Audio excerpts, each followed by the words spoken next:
Welcome to Mallika kitchen. Today recipe వచ్చి అటుకులు ఉప్మా ఎలా చేయాలో చూద్దాం.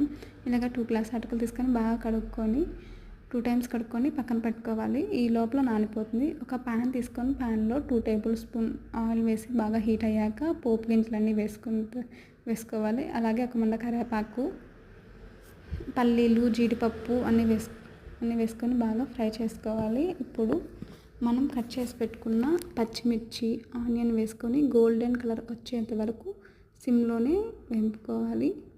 ఆ తర్వాత పసుపు, టమోటా వేసుకొని ఒక 5 మినిట్స్ వేగనివ్వాలి. ఆ తర్వాత సరిపడినంత సాల్ట్ వేసుకోవాలి. ఇప్పుడు మనం నానబెట్టుకున్న అటుకులు వేసుకొని బాగా మిక్స్ చేసుకోవాలి మొత్తం కలిసేటట్టు. ఆ తర్వాత